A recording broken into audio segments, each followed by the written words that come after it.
chase is over. Well, the whole day was very interesting. Apparently 510 is like some sort of curse on it, and I didn't really believe it when this guy was telling me about it. But the day went really bad really quickly. So for context, I'm grounded for 2 weeks now. It's a Canada event. I'm still 17.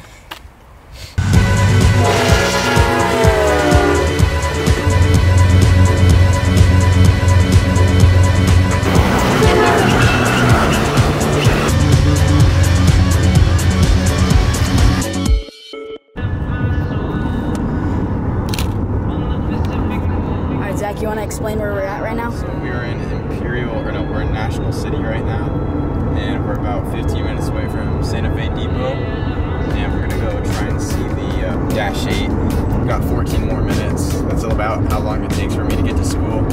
So that's literally it. So the reason why Jackson and I were driving to the downtown depot is to see Amtrak Dash 8 number 510. This is a really rare engine. Usually, Amtrak uses Siemens SC44 Charger type locomotives for this route, and the Dash 8s are only brought out if a charger breaks down.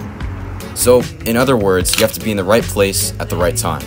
Jackson and I were going to be out surfing right now, but by surprise we received word that this one was going to be on the surf line. So, come on, you can surf anytime.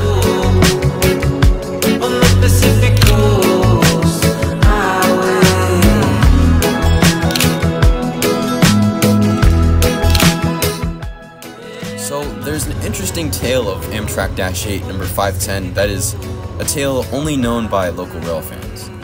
The locomotive was originally built in 1991 and was a part of a batch of 20 such locomotives, numbered 500 to 519, delivered to Amtrak that year. These locomotives were purchased to replace the aging F40PH fleet. 510 was mostly assigned to California trains throughout its life, with it being used as road power on the Coast Starlight in the late 2000s and early 2010s. However, in 2017, mysteriously, the locomotive was taken off road power.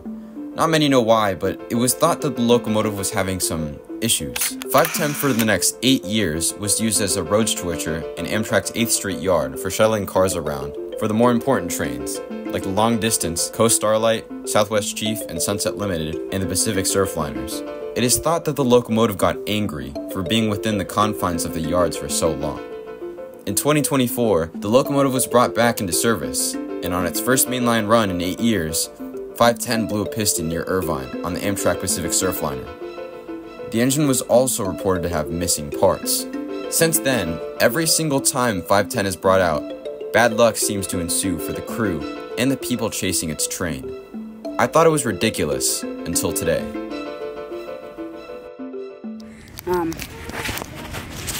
We just got out of the water here at Tamarack. You can see the beach down here.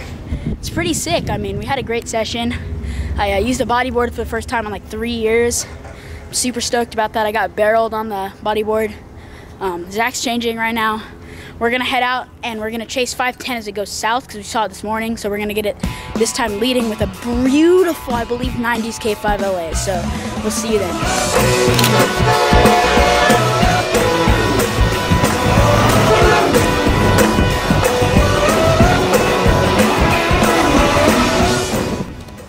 Oh my gosh, dude. It was like 82 maybe? 82. Didn't feel like 90.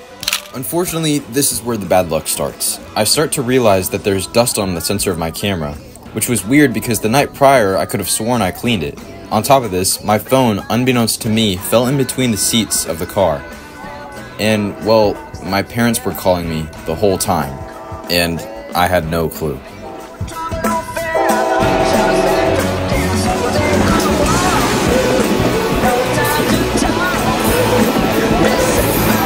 Once the coaster cleared the way, it was green all the way for the 510. And man, was it crazy watching it fly by at that speed.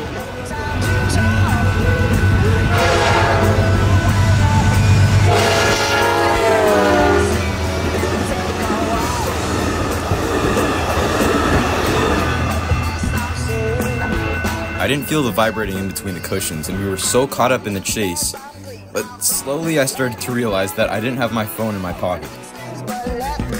Yeah, it's a coaster about to go 90. Or not 90, probably like 80.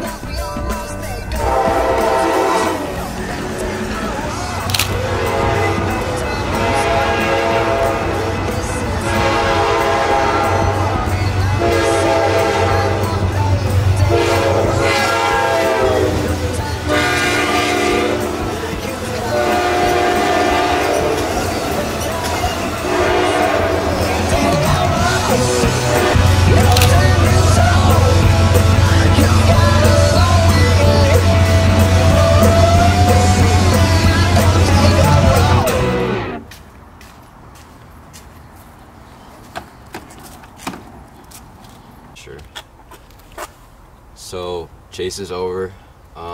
It was going very well. Well, the whole day was very interesting. Apparently 510 has like some sort of curse on it. I didn't really believe it when this guy was telling me about it, but the day went really, really bad really quickly. So for context, I'm grounded for 2 weeks now. My phone fell in between the cushions of the car, and in the meantime, my mom and dad were calling me like a lot. So they couldn't get to me, and I didn't know that they were calling. So I'm kind of cooked. So. And there's so much more that happened that I don't really want to go into full detail, but those kind of the two big things that happened. Yeah, but I feel like the photos that we came away with and the video that we came away with and like, you know, the experience of today kind of fills in for stuff that we have to deal with now.